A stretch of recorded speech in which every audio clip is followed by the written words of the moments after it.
Tonight on Greater Boston from the Boston Public Library, the Federal Transportation Administration agrees with most riders. The T is a mess. But David D'Alessandro issued similar warnings more than a decade ago after his own safety investigation for then Governor Deval Patrick.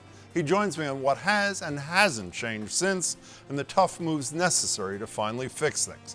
Plus, with midterms around the corner, FRONTLINE is diving deep in what led to the January 6th insurrection in the aptly named Lies, Politics, and Democracy. And it's not what you think.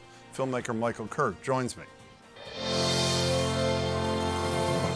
It's primary election day here in Massachusetts, and if you haven't voted yet, time is running out. That is, unless you're in Barnstable, in which case you have until midnight thanks to a ballot vault mishap this morning. But for everyone else, the polls close at 8. There are plenty of reasons to get out there, and for some, today was a first. I just became a U.S. citizen the end of May, so it's my first time being able to vote, and I was just excited to be able to fulfill my civic duty. From issues for me, it's transgender rights, LGBTQ rights. I want to make sure that those kids are being represented properly. Climate change and human rights issues are just the central of my focus. People always complain about things, but I feel that if people get out and vote, they shouldn't have to complain, because if you vote for some people, they can change things, you know what I'm saying? But if you don't get out and vote, how are they going to change things? This hasn't exactly been an easy voting day, though that's no excuse. Between the drenching rains and the added headache of getting around Boston with all the MBTA fixes and shuttle buses in play. More than halfway through the Orange Line and partial Green Line shutdowns that have tripled commuting time for some, Governor Charlie Baker said today that maintenance was going, quote, according to plan. Well, I hope he's right, and even if he is, these are far from the T's only problems. Staffing issues, a series of accidents, injuries, a recent death have forced schedule cuts on the red and blue lines. The Federal Transit Administration report out last week blamed many of the problems of the MBTA not effectively balancing safety, critical operations, and maintenance activities with its efforts to deliver capital projects. And while my next guest probably wouldn't say I told you so, or maybe he would actually, he highlighted similar issues 13 years ago in a report that warned deferred maintenance could pose a danger to life or limb of passengers and or employees. Now he's calling on the powers that be to stop whining and actually figure out how to fix the broken T, saying the current organizational structure is too slow, too unresponsive, too overwhelmed to make the changes needed. The man behind that reality check is David D'Alessandro, former CEO of John Hancock Financial Services and lead author of the 2009 MBTA review under Governor Deval Patrick. David, it's good to see you. Good to see you, Jim. So let me quote you to you, or at least your report to you. November 1st, 2009. There is abundant evidence that the service and safety issues that plague the T are considerably worse than is commonly understood and are becoming critically worse. The riding public deserves to have tangible evidence that the T is improving safety and service, not deteriorating further. So is it deja vu all over again? Yeah, our report wasn't the first report that cited safety as an issue, and it has not been the last one. It's an ongoing problem with an aging system that we simply have not invested enough in. Well, Charlie Baker, if he were here, and I don't think he's authorized me to speak for him, would say I've invested $8 billion in capital improvements, more than any governor before me. So what do you say to him, David D'Alessandro? Well, look, I think Charlie Baker, despite all the criticism of him on the MBTA, has done the best job since Michael Dukakis. Both of those governors did a fantastic job of dedicating a lot of time and resource and their reputations on the MBTA. The point is, it ain't enough. $8 billion is not enough. What's the number? I don't know, 15 billion, 20 billion, and we're in for a very long run, maybe 20 years. I want to talk to you about money in a second, but first I want to talk to you about your op-ed in the Globe the other day, where you seem to be saying governance reform leading to more accountability, particularly to the governor and the mayor, were the path out of the wilderness. Is that a fair summary? That is a fair summary. And explain how we'd get from here to there. What do we do? Well, look, you have a legislature that is, I'm retired now, so I'll be frank. How's that? It's a bit of a clown car on this subject, right? It keeps spilling out legislators who complain about the MBTA, but have underfunded it for years. They put in programs many years ago that simply have not worked, and yet they're not accountable. at least Mayor Wu and ostensibly, I assume, Governor-elect Healy, Or have come whoever the out, governor is, right? yeah, whoever the governor is, come out and had transportation plans. You need to have politicians who are really engaged here. And I think that we need to have the mayor much more involved, because all roads lead to Boston. You know, all trains lead to Boston. All buses lead here. So how is she more involved, David? Well, she, for example, let's say we have to close the Green Line for 90 days or 60 days. She controls all the surface roads, and we could perhaps have to have dedicated lanes for months and months. I'm sure you recall the Big Dig and how tough the Big Dig was for 10 years, 15 years, and how inconvenient it was.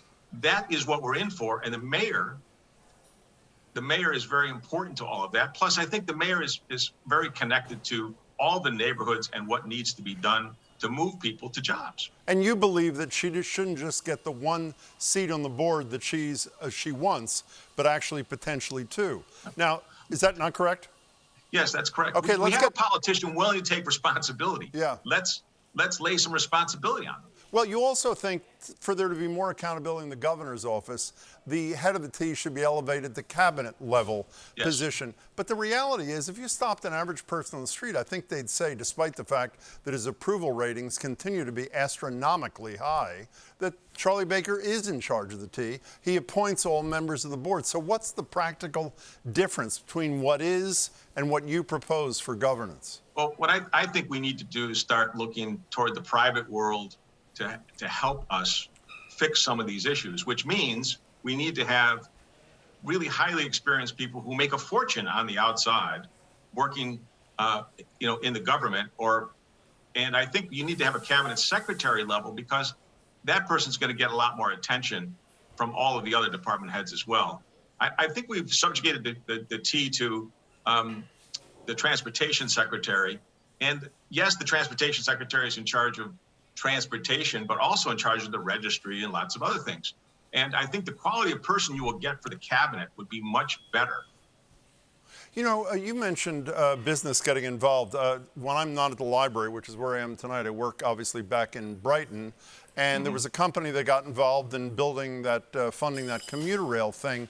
Should we see major corporations like the one you used to run more financially involved in what needs to be done in the T? I mean, my view is, here's an example for the mayor and governor coming together and saying, look, for all of the major corporations in town, and for, frankly, the nonprofits like big hospitals and universities that pay virtually nothing in taxes, how about you pay for all of your employees' transportation? You know, give us passes, give all employees passes, and make a contribution that way. I think when it comes to refurbishment of the lines and all of that, I'm not sure corporations can do as much. Although I do think privatizing some of these issues will be a major accelerator to fixing the problems. When I say privatizing, using outside firms more aggressively.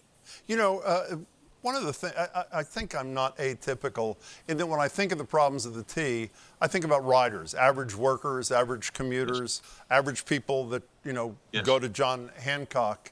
But you ran one of those companies. Let's assume you were running a company in Cleveland that was deciding whether to move to Boston or blank, some other major American city.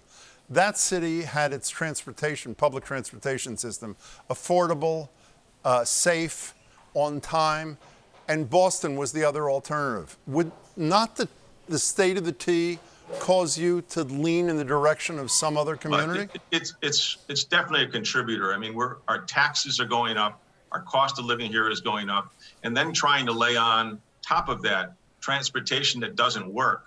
And look, there's a whole bunch of millennials that are simply going to look for cities. They want to work in cities that work, that actually they can get around easily. They want a place on their social lives. They want ways to get to to Southie more efficiently.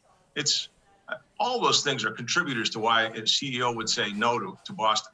You know, it seems to be part of the problem. Well, you lay a lot of blame, and I'm with you, with the legislature. They have the votes, the Democrats do, to override anything Charlie Baker does or doesn't want to do. The business community, I think, has been a real problem here. Jim Rooney is the head of the Chamber of Commerce, used to work at the T. The first time I ever heard him criticize Charlie Baker's performance on the T was shortly after Charlie Baker said, I'm not running for re-election. Yeah.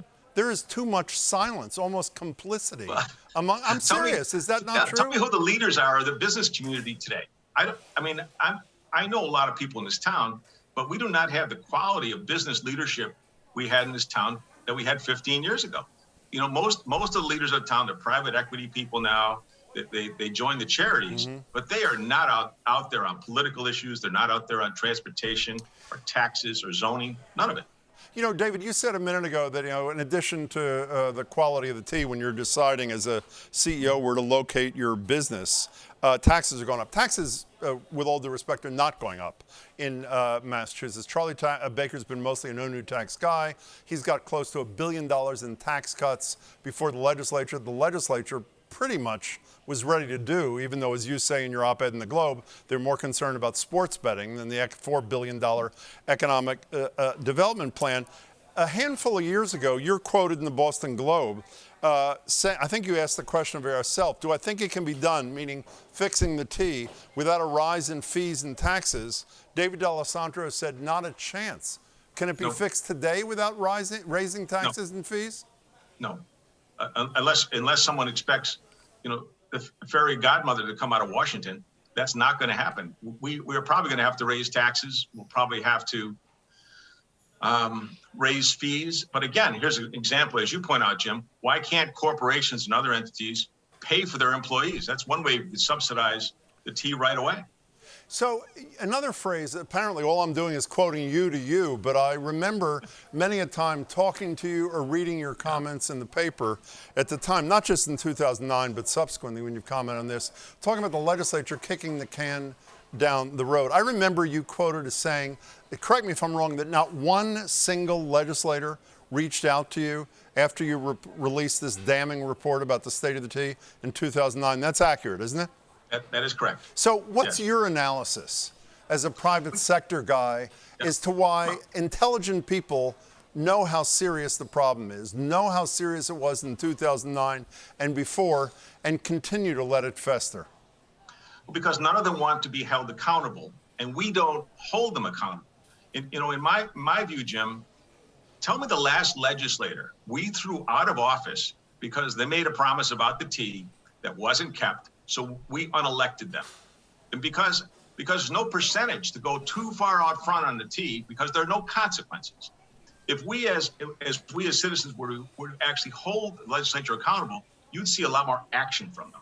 Well, but again, if I may quote the most recent statistics, I think most people think Governor Baker hasn't shied away, for the most part, saying the T stops here, figuratively at least. And he has 73% approval, while there probably aren't 3% of the riders of the T who are happy. I'm not sure. Look, I like the governor. I think he's done a great job, as I said. However, he's not running for office. If he was running for office now, the media would be savaging him, and a lot of citizens would probably be on the media's side. So he's got to pass here. Let's be realistic about that. Okay, so here's your Nostradamus moment, David D'Alessandro. Yes. It's 2022. We talked when you did your report in 2009. It's 2032. Are we going to be having the exact same conversation? I believe we will. I believe we will, because unless we hold our legislators and our politicians accountable, and that's why I'm in favor of putting the onus back on our new governor, our new mayor, and holding them accountable, as well as the speaker. And until we do that and have candidates that really will lose office because they screwed up the T, we're going to have the same problems over and over again. Well, I hope it happens sooner. I hope I see you sooner than 2032.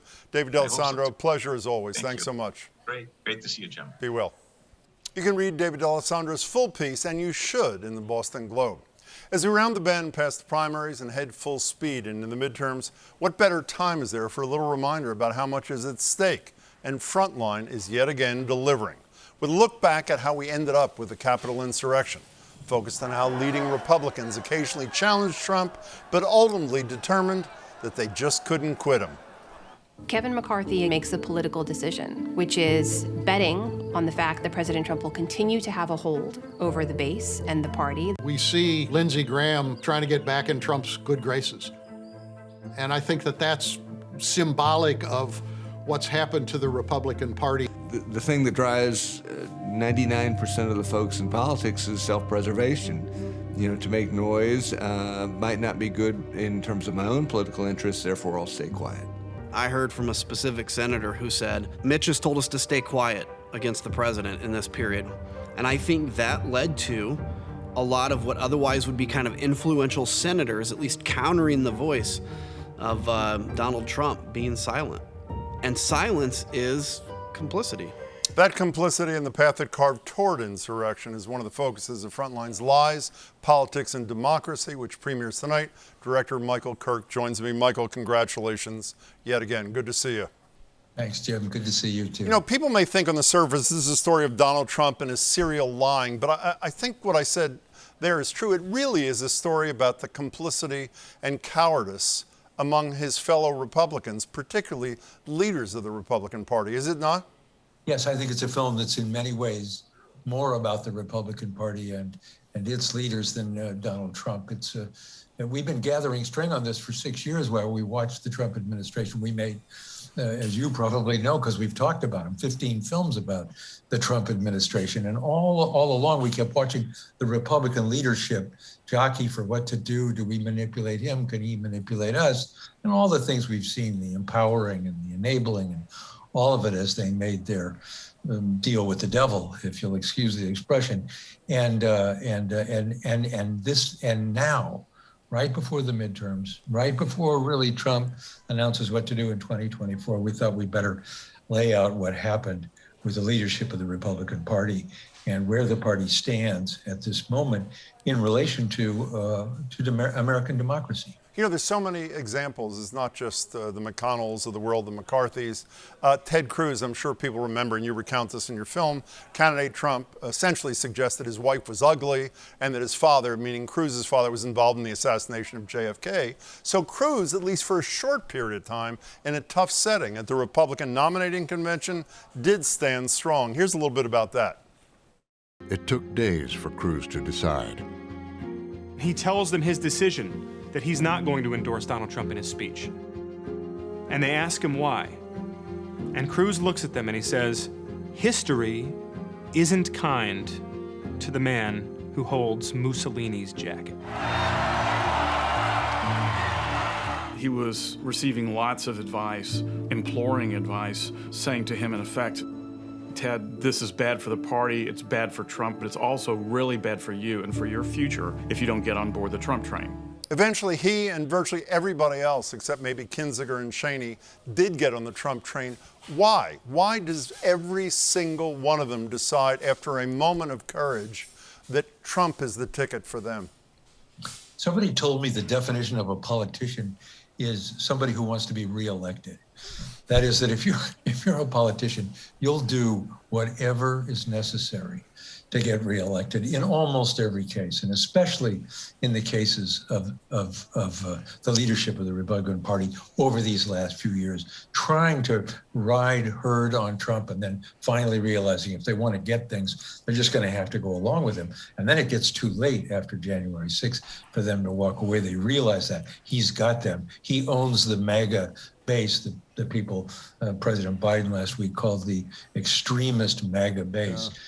I think it's a little bit of that, Jim. I think also people like McConnell made deals and they thought, well, all I've got to do is pretend to be loyal.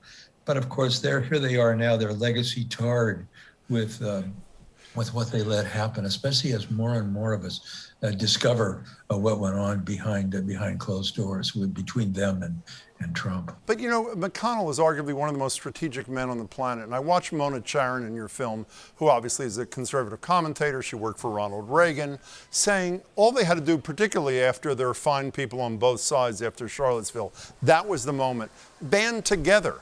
Don't stand up one by one by one. She didn't mention Mitch McConnell. Mitch McConnell calls in 40 senators, 50 senators, whatever it is, and says, gentlemen and ladies, we're going to do this as one. Why did that never surface as a possibility for any of these guys and women? You mean why didn't they do things to Why didn't they defend- unionize and essentially Yeah. do it as a group rather than as individuals, which they couldn't, weren't strong enough to do?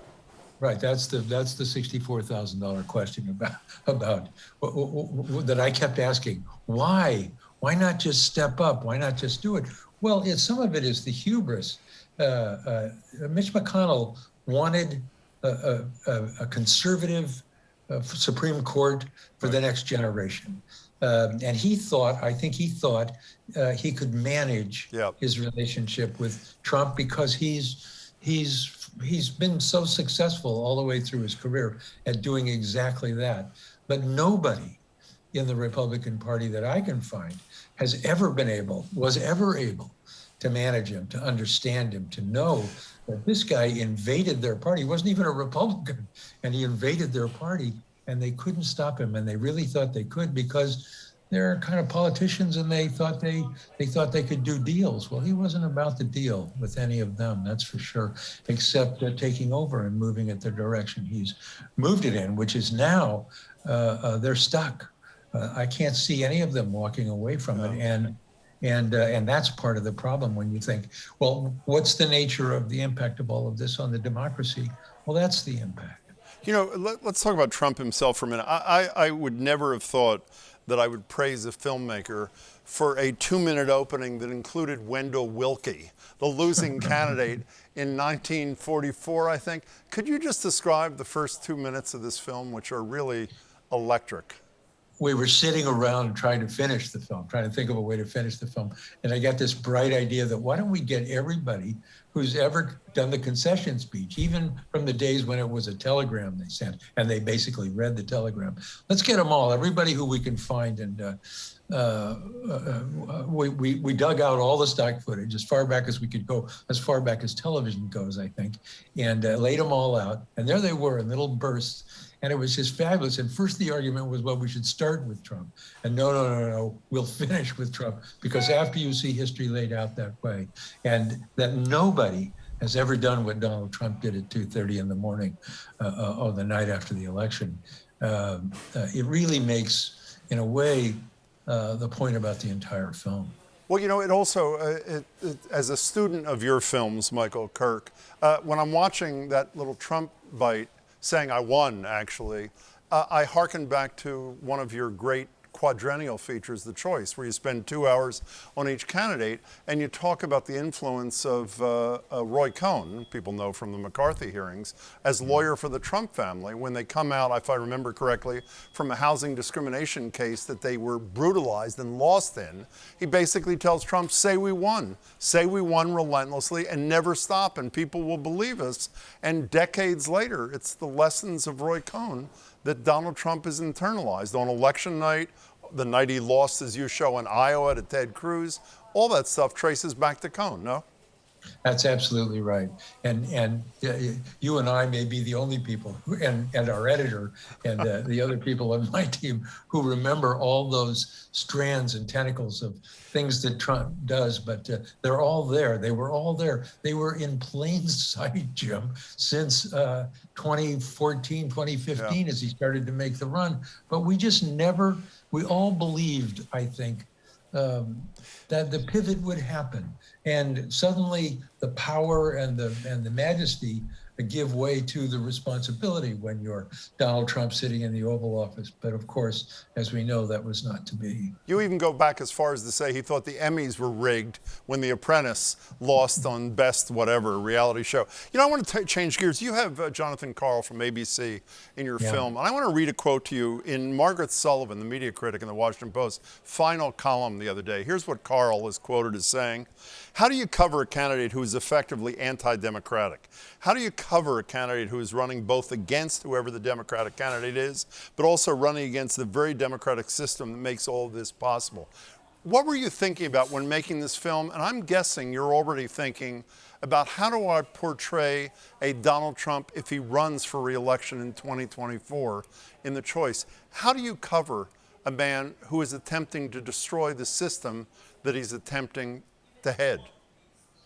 This way, the way we do in this film, we try to tell the truth. You try to be fair to the innocent, and point the finger at the people who enabled and helped him, and warrant from the very beginning that this man, I think the first words in the film are about the lie that he told that night. I mean, there are some parts of some stories that there's just not another side on, and I think the relationship of Donald Trump to the truth and to democracy and to the Constitution and to the guardrails and the norms that we thought we had, that story needed to be told. We've told as much of it as we can from 30,000 feet. It's my fervent hope that not only will this film lay down as history for others, but it will spark others to go forward in the same way, and cover the parts of it we just couldn't cover or couldn't uncover. Well, I hope it's all true, but we only have 45 seconds left. You regularly speak to Zynblatt and Levitsky, we've had on the show, who wrote that chilling book, How Democracies Die. And throughout your film, they come in talking about historical precedent for exactly what strongman Trump is doing. So they seem to be saying, though maybe not as definitively as I'm now suggesting it, that we'll be one of those democracies that they are writing about if the embrace of Trump continues. Almost everyone we talked to, we interviewed 30 people for this film, almost everyone, and no Democrats, and almost everyone in this film that we talked to is worried, desperately worried about Trump candidacy, and worried about even the midterms. But let's say the midterms are a Republican sweep, or at least an effective Republican takedown. Plenty to worry about, Jim. Plenty to worry about in 2024. Well, you brilliantly. And that's from the people we talked to. What's that? Sorry. And that's from the people we talked to. That's not even my opinion. I want to put my head under the pillow all the time. You know, it's a scary time. Well, you watch the film, and I think people learn it's time to get your head out from under the pillow. And another spectacular piece of work by you and your colleagues. Michael, thanks so much. Appreciate your time. Thank you. Frontline's Lies, Politics, and Democracy premieres tonight at 9 on GBH2, the PBS video app, and online at pbs.org/frontline. That's it for tonight. If you haven't voted yet, you have a little bit of time left to head out and make your voice heard. Then be sure to join us tomorrow for a full recap and look ahead at where we go from here. That and more tomorrow at 7. Thank you for watching, and please don't forget Ukraine.